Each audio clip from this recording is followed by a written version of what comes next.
Well, Caroline Buxton Avinger, welcome to Bold Conscious Connections, our show.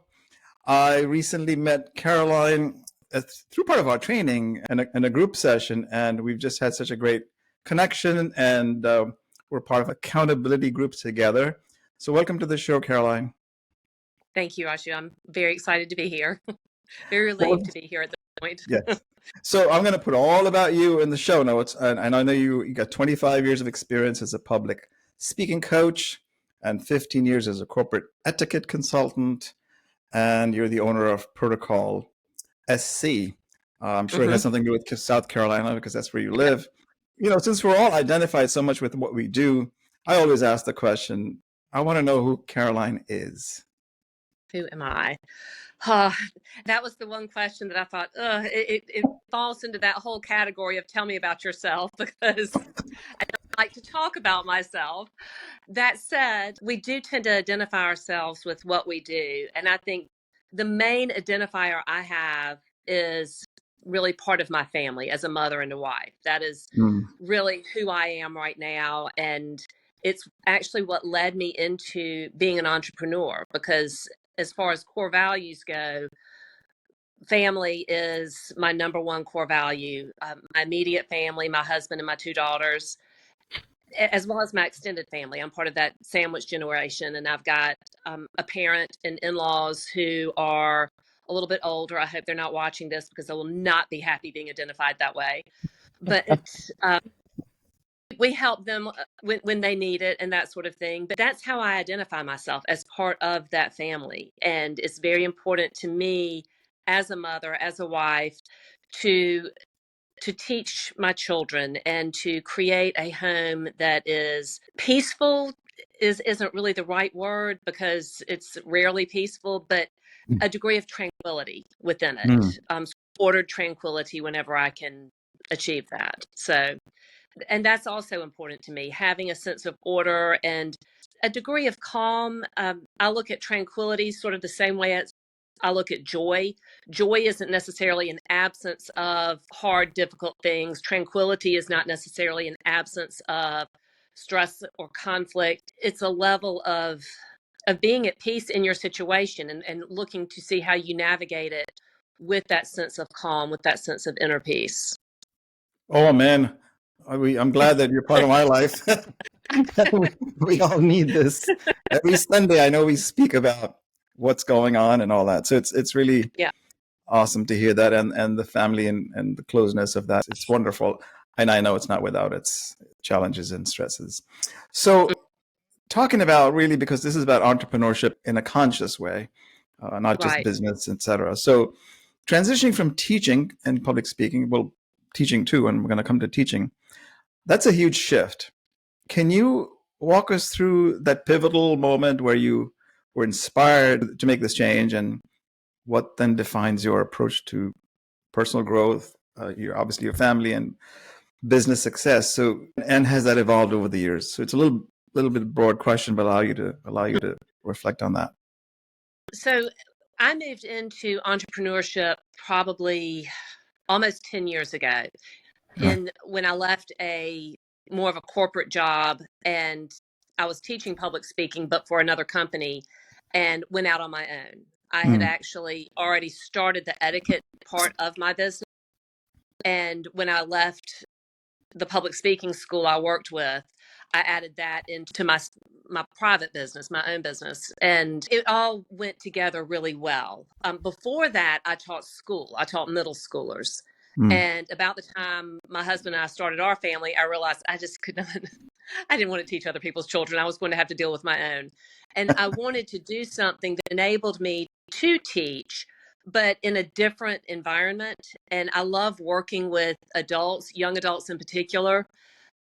And that was really going from teaching school to professional coaching was my biggest shift.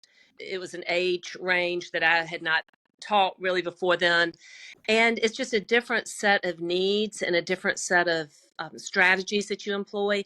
And it really appealed to me. It took me out of working with kids, and sort of a lot of times I had to coach up, and that could be a challenge And I really appreciated that challenge. I enjoyed that.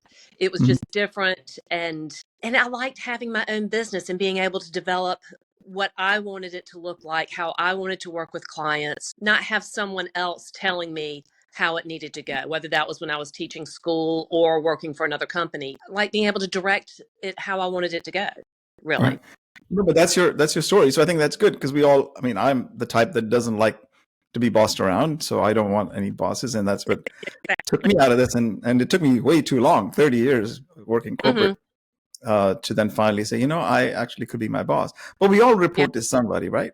So in your case, Yeah. you're reporting to clients, but you're trying to Yeah. meet their needs specifically. And so everyone who's probably listening and who wants to be an entrepreneur, they're probably in corporate climbing some ladder somewhere and figuring out they do have this burning desire to do something, but they hesitate. So, it's either they don't know what to do or how to do it, and then that stops them. Did you have that fear when you moved to this side of the dark side, as I call it? So going back even before I taught school, I am by nature an introvert, and I grew up really shy. And in high school and college, I pushed myself. That I started out with the public speaking, and Hmm. that was my big leap. And it was sort of bungee jumping for nerds, I guess. I got my adrenaline rush public speaking because it was something that terrified me. In class, when they would call the roll, I didn't even want to say present. Last name started with a B, so I knew that I was second or third in the lineup, and the stress walking into a classroom in elementary school, middle school, and high school was always there because I just didn't want to draw attention to myself. Hmm. So public speaking was really, it was a challenge. It was something that I felt like I needed to conquer. And in doing that, I realized, okay, I've been where a lot of people start, with the fear, with the nerves, Yes. and the inability to communicate their message. Been there, I understand it, I overcame it. And I will say there are times that I still get assailed by nerves, and I have to go back to those original trainings, those original experiences I had to get past it.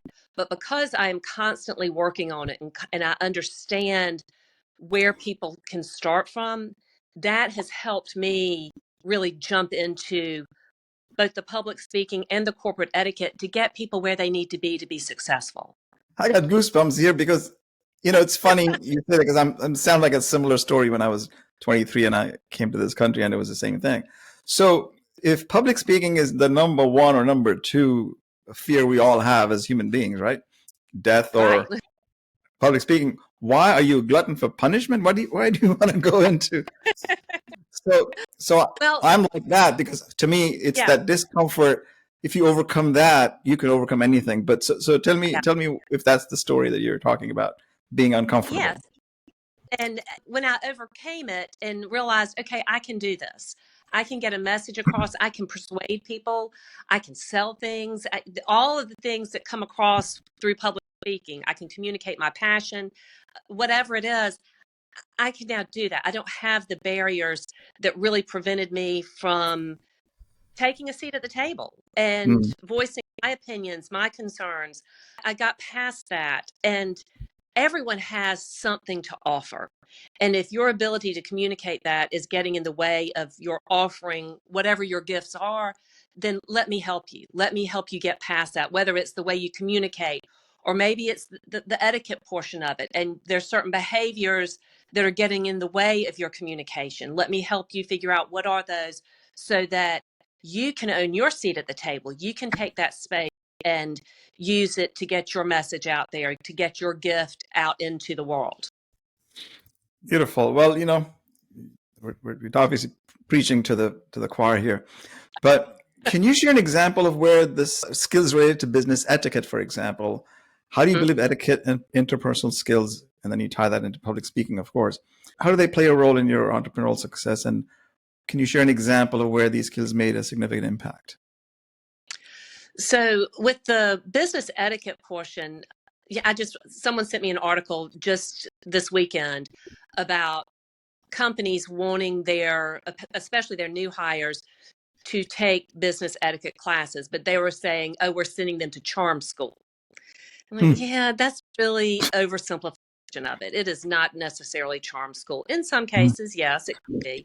But on the whole, it's about helping people build relationships and injecting those relationships with authenticity. It's not just about strategy and making a deal and making a connection so that you can exchange business cards and sign a contract in a few months and then you move on down the road.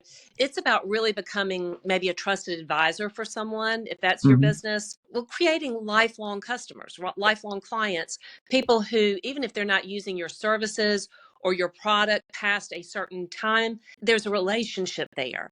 And from that, build bridges to people they have relationships with. So, for example, we have our air conditioner guy who comes to our house, fixes our air conditioner. We have now known him for 21 years. And there are years that we don't need any help with our air conditioner, and we just got a new one. But he has taken the time to get to know us. His service has been phenomenal. He sends us a Christmas card. He checks in with us to make sure things are going well, even when we're not using his services. So when I hear of someone who needs his services, guess who I'm recommending? Exactly. Because we have a relationship beyond just that transaction of come fix my air conditioner, come replace my air conditioner. It's more to it than that. And so not only is a great guy, someone we really like and appreciate, but he's someone I trust to send to other people, to recommend to other people.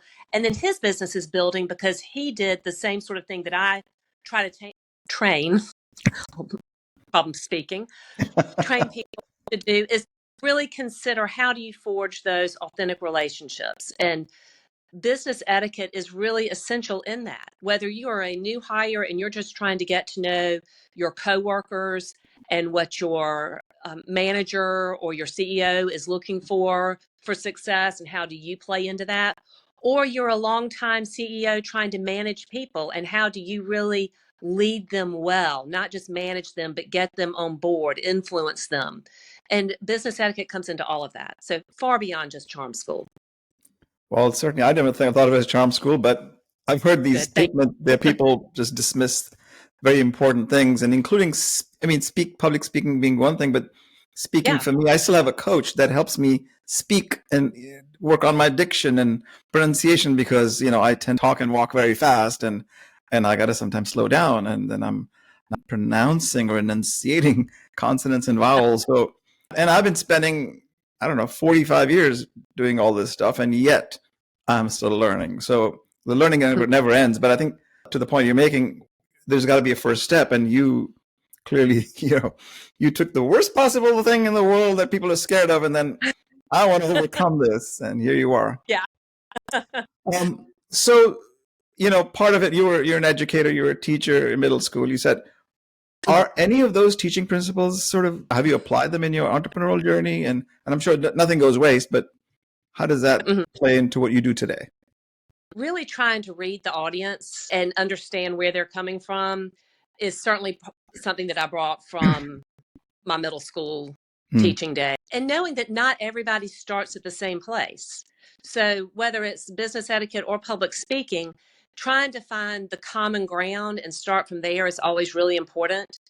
You don't want to leave anyone behind, but you also don't want to bore the people that you're working with. So that if they need to be challenged more, then how do you do that? And then also the other part of it that I think I handle it well is monitoring and adjusting midstream. So with middle schoolers, there's never one class period to the next is completely different, even if you're teaching the exact same age group and the exact same subject matter. So you're constantly trying to read the room, answer questions, move ahead when necessary, slow down when needed. And with any group of students, middle schoolers or adults, you're constantly looking at what's going on in the room, and someone brings up a question that's not related specifically to what you're teaching at the moment. How do you tie those two together, respond to that question, and then re-enter the fray where you left off? So there's a lot of that comes into play with any training. So clearly what you're saying is you have to pay attention, right? So it's really about totally listening in a way that's active listening. Yes. Yeah. And I've been in programs where instructor is lecturing, and it's up to the audience to catch it. Yeah. And for me, it's a lot more interactive. I want to ask questions. I want to hear what people have to say. Are they getting it? Are they concerned about something? Is something holding them back? Really reading the room and trying to see where I need to adjust my delivery. That's part of public speaking as well. And it's part of etiquette of reading the room and seeing where do you need to make changes. Sometimes the very best etiquette you can exhibit is to ignore the rules of etiquette. If that's what's going to make the people around you feel more at ease. Anytime someone is using etiquette as sort of a tool of control or of judgment, it's really missing the whole point. Emily Post, who is the great guru of etiquette, both social and business, Yes. said that it's about making the people around you comfortable. Hmm. And that doesn't mean kick up, put your feet up, and sit back in the chair and all, but it's making them feel at ease, making them feel like I'm listening to you, I hear you. We may be on two different wavelengths, but let's see where we can find that common ground. But there was an exchange of something that Yeah. happens between two parties. Is that the idea? Yes, so that you are listening to what's being said, not just how it's being said. And I run that too. I mean, former English teacher, I'm real quick to silently correct grammar when I'm listening to people and reminding myself that it's not really how they say it, it's what they're saying, what their message is, and remembering that, because this is maybe changing tracks a little bit. But one of the most important elements of communication and of things like business etiquette is acknowledging and appreciating the dignity of others. And I think that really, when you talk about the lack of civility in society today, it is really not because people don't know their manners. It is because they are not acknowledging the dignity of the other person.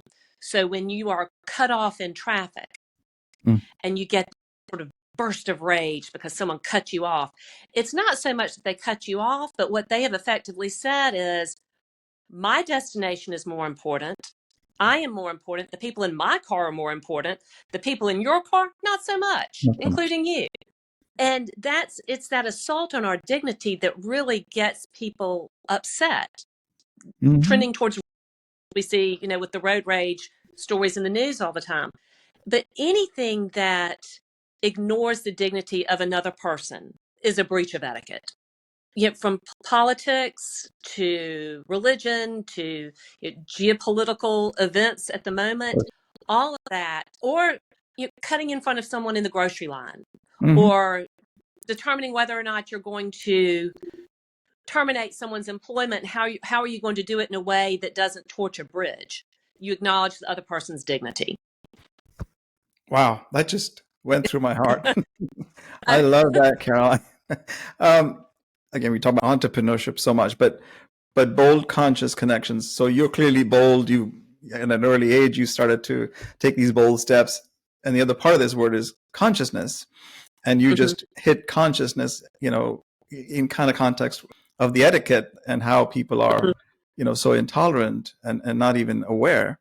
So are there certain practices, and I mean, what does consciousness mean to you, and what practices might you have to stay centered and be aware of all of these things at a given point in time? One of the things that I think is so important, and this is something that I tell my clients when I'm talking about public speaking, is the power of the pause. And in public speaking, when you get nervous or you forget where you are, or you just need to take a moment and breathe, use the pause. It's so powerful. And the audience doesn't necessarily know why you're pausing, but what it does is allows them to think a minute about what you've said. It allows you to connect back to your thoughts and what you're getting ready to say. The same goes for any interaction. Before you fire off that nasty email, or you throw up a particular gesture to the person who is cutting you off, just pause and take a moment, try to put it in perspective. There's so much about the situation that you're not aware of. Maybe that person cut you off because they're trying to get to someone's deathbed. And that might be a little dramatic, but we don't know. Mhm. So pause. I think if everyone just took a moment, you talked about breath work before we started our conversation here. To me, that's so essential. Just oxygen, yes, it's essential for life, but panic is physiologically a lack of oxygen. So when you Mhm. feel those nerves grasping your chest and squeezing, or anger, it's cutting off oxygen, just pure Yes. and simple. Taking that pause and breathing, and then looking at it with maybe a fresh set of eyes of what was that encounter really all about? How do I need to respond to it with perspective, with more of a universal or global perspective of, there's more going on here, not global as in, geopolitical global, but Mhm. sort of universally, what could be going on in the world around me that I'm not aware of, that could be affecting the person on the other side of the desk, or the other car, or Mhm. behind me in line, whatever it is. Well, these are conscious messages, really, aren't they? Because they speak to where we are, and we are quick to react. And so that pause is so critical. And I think we're given by God a few seconds to, you know, do that Just thinking before you blurt something out, or have that gesture. So it's so important and so well said. So, given all the stuff that you deal with and who you are and entrepreneurial and all these other things, but really a public speaker, etc., at home, since you value family and all these other things, I mean, there's got to be a tricky balance, because things do happen in life all day long, and it's easy to just say, "Screw this, I'm doing something else in life." What allows you to keep that balance? Well, I think one of the things that I have done just in the last couple of years, a friend of mine who has also written a book, Options or Power, and I think I've told you about it. The book is What's it Options or called? Power. Well, options power. Options or Power, by Donna Peters. And she talks about your core values and identifying your core values. I was in a workshop last week, and we went through an exercise to nail down what our core values are. And there was, probably, I don't know, 75 different ideas on the sheet. And you listed your 10 to 15 that really spoke to you. And then you started comparing them to each other. In each comparison, whichever one won, then that one went into the next level of comparison. And some of the things that I thought were my core values really took a back seat to things like family Hmm. first, integrity and honesty was another one, communication was one. But I think knowing that that's how you order your days based on your core values, and you order your decisions based on those core values. Some days I have balance, some days it is completely out of whack. But to get back that balance, I do try to remember, these are my core values. This is how I prioritize what's going on. And if I view setbacks or difficulties or chaos through the lens of those core values, I can find my way back eventually to that balance Hmm. before it gets thrown.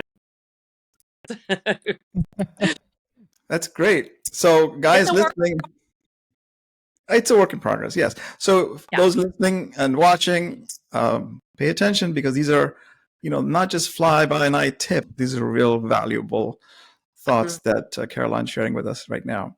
Okay, so for our listeners or watchers or viewers, traditional roles but aspire to become entrepreneurs, do you have any practical advice that you would give them based on your experience? And also, what are the first steps that they should consider?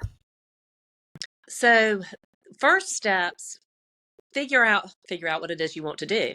But also, one of the things that I have found over the years is, even though you are an entrepreneur and probably working somewhat alone, even if you have a team, it's your business, but surrounding yourself with others who are making that journey, just like our accountability group. And I've had other groups that I've worked with over the years and didn't start out that way, did a lot of it on my own in solitude.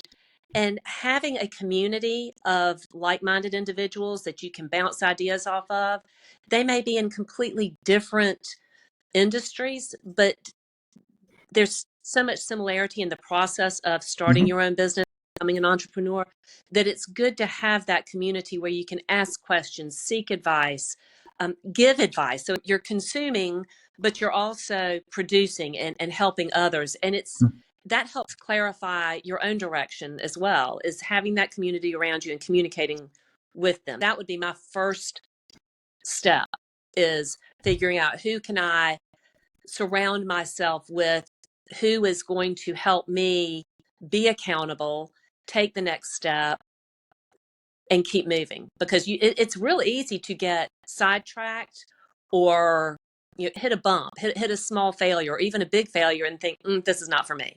Yeah. And having people you can talk to about it is, to me, is essential.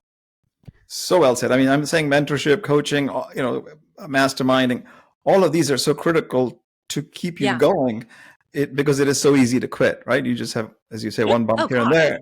I was like, okay, how many times have you quit? And then instead of realizing what's in your heart has also been placed inside of you by some other power, because if you're unfulfilled in whatever you're doing, then there is time to examine and then start to meet people that are not necessarily ready to quit their jobs, but just to say, well, what is it that, what somebody who's done it before that you're really trying to do, surround yourself with that. Beautifully said.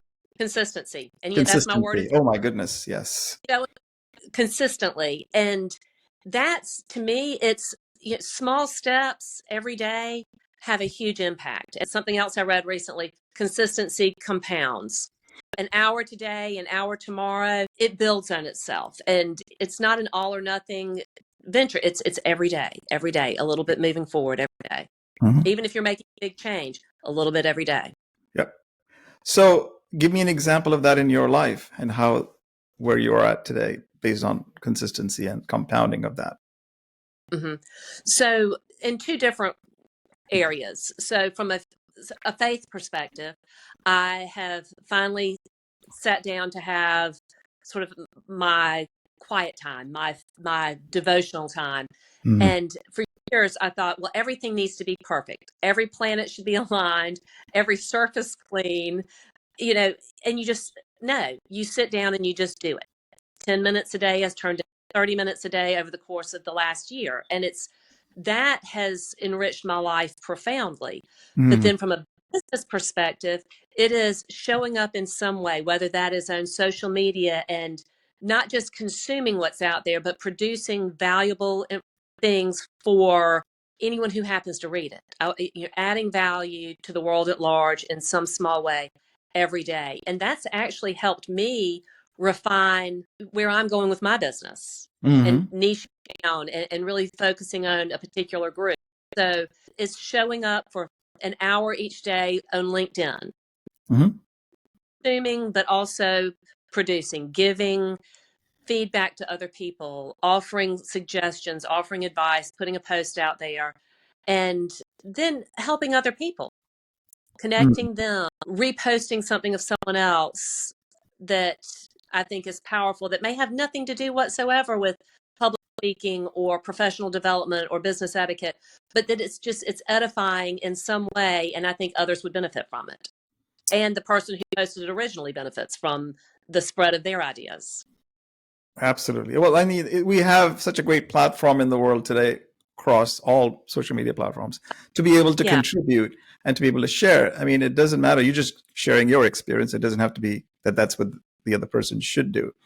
But it's very powerful to show up. It's showing up. Yeah.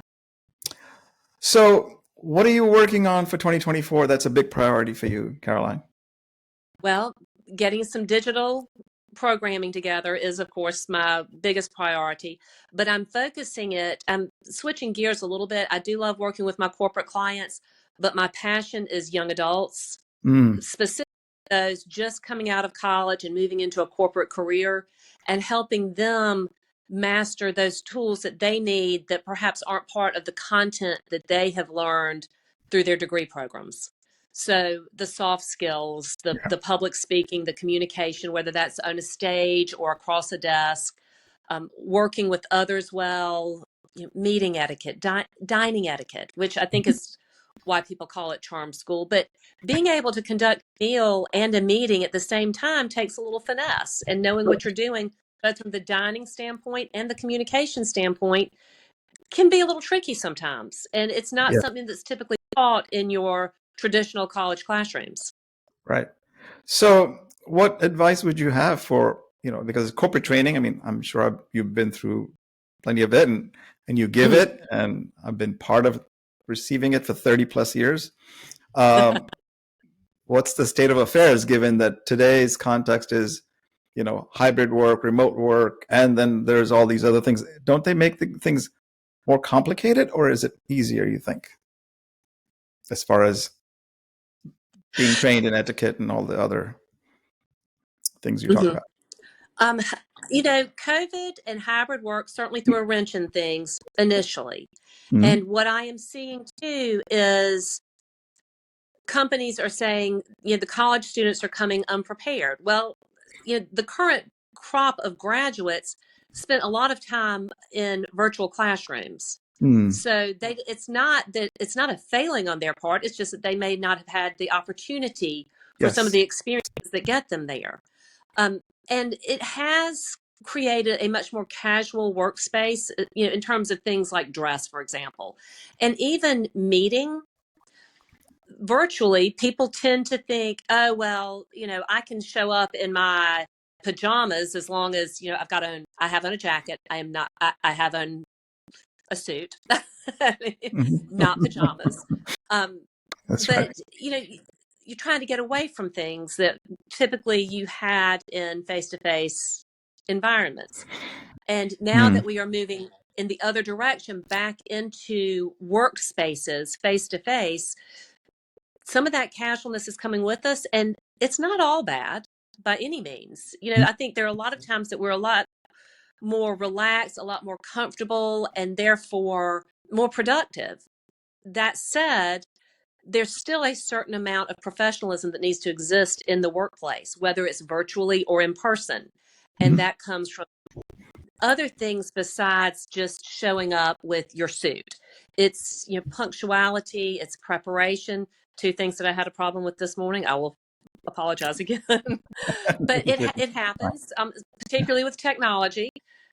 But being able to communicate with ease, and then also going back to that whole idea of acknowledging and appreciating the dignity of others, their existence, their opinions.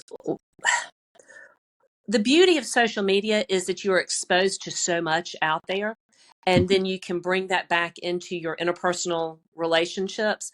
But what you also see is those people they're holding their cherished opinions and beliefs and behaviors with closed hands, which turns into a fist, Yep. And I really recommend, you hold those opinions with open hands so that you can give them, but that you can receive other people's as well. And I think our more casual approach to some things, I hope, is going to allow us to have more of an open hand. The flexibility with hybrid workspaces, it allows people to be more at ease with all of their responsibilities, whether they're at home or at work, and maybe have some more balance there, and can give more of themselves to whichever environment needs it as needed, if that makes sense. Yes, it makes sense. I mean, I didn't grow up in this environment, so I realized, having worked remotely for 7 years, for me, it's not that different. But these are such great pointers for those that are either like my younger kids who are coming out of college and they went through these 2 years of online programs. There is so little interaction with other people physically, and actually it's avoided. Oh well, I'm so used to doing Zoom meetings that I don't have to go meet more people because that takes work. So clearly you need to cultivate and supplement or complement whatever you're going through, because when you get into the real world, whether it's remote or otherwise, you don't have all the skills, as you say. So super important, clearly. So Caroline, are you ready for some quick rapid fire questions? I won't ask too many. Oh, okay. Sure. Okay. Coffee or tea in the morning? Coffee. One book that has profoundly influenced your life? Mere Christianity by C.S. Lewis is one. Big time bookworm to pick a book. So many. But that is one. Surprised by Joy, also by C.S. Lewis, had a big impact. There's one by Lydia Finette, and I don't know if I've ever mentioned this one to you or not. It's a Yeah. fairly new book. She wrote it a couple of years ago. It's called The Most Powerful Woman in the Room Is You. And loved what she had to say. It's a book that have been giving to friends' daughters who are graduating from high school or college, because it's stuff that I wish I had known when I was 20, Okay. that age group, of just really owning your space and not being intimidated by the world at large. So yeah, Okay. that's another one that I really like. Great. Your go-to activity for family time, since you're so big on family. Yeah. We love to go out to dinner. Dinner. We Okay. check out new restaurants. We like to eat. So Who that, doesn't? and then we also, In the our South favorite Carolina, of course, thing we love to in eat. South Carolina, shrimp and grits and fried chicken and all of that. But we like to travel too, especially, Yeah. coming down here to the beach. I'm at Polly's right now, and that's really always been a special thing for us to do as a family when we're together. I've got one who's just graduated from college, and that time that we are the four of us all together is really special. Beautiful. All right, last essential trait for a public speaker. I know you've covered many, but just one. Yeah, an essential trait for a public speaker: breathing. I think if you breathe and loosen up, that can help a multitude of issues, whether it's nerves, whether it's gathering your thoughts, whether it's getting ready to really hit them hard with something profound. Just the ability to take a moment and breathe is essential for public speakers. It's the breath, it's the life that we It have. is. It is. Well, listen, our listeners and I don't take anything for granted, Caroline. So really appreciate you being here and sharing so much of yourself and some great, great, great insights into entrepreneurship and speaking and etiquette and business. So amazing. Thank you again. And in that vein, really enjoyed it. Thank you. In that vein, is there something you discovered in this call that we've had for about 45 minutes? It's good to sort of talk out what I believe in and what sort of drives my business, particularly the etiquette portion of it, because that is the one that seems to be the most misunderstood. And reminding myself as well that drill it down to how are you preserving the dignity of others? And it's a good reminder for myself as well. That was a big one for me. So, and there's many, but this was particularly a good one. The dignity, preserving and recognizing the dignity of others is what's, kind of missing a little bit these days in our world. So it would solve a lot of problems across the board, wouldn't it? Of course. Yes, the world will be a peaceful place. Yeah. All right. So where can people reach you, Caroline, if you want to be reached, that is? So my website is Protocol SC. Uh-huh. Then LinkedIn, I'm there every day, and it's Caroline B. Avinger on LinkedIn. And then C.Avinger on Instagram. And it's Beautiful. A, V as in Victor, I-N-G-E-R. It is not Avenger, no capes, no superpowers. So. All right, I'll put that all in the show notes. And Okay. Is there anything you want to say before we part? I was going to say to my audience something, but go ahead if you have something to say. Last words of wisdom. Well, I think that anytime you can take others into consideration, then you have good etiquette. I mean, that is, don't worry about the fork. Don't worry about the napkin. If you are taking care of the people around you, then you're doing what you're supposed to be doing. But I can help you with the fork and knife and all that too, if you need it. All right. I'm sure that we'll be touching base about that, because I have so many clients that I don't do all that work with. And hey, you'd be the person they come to. Well, thank you again. And for those watching, listening, please do like, subscribe, comment, so you don't miss any of our guests like Caroline, who are always there to inspire and share with you stories about their entrepreneurship journey. Public speaking. We all stumble and fumble. It's okay. All right. Happens. Well, thank you so much, Caroline. You take good care. Thank you.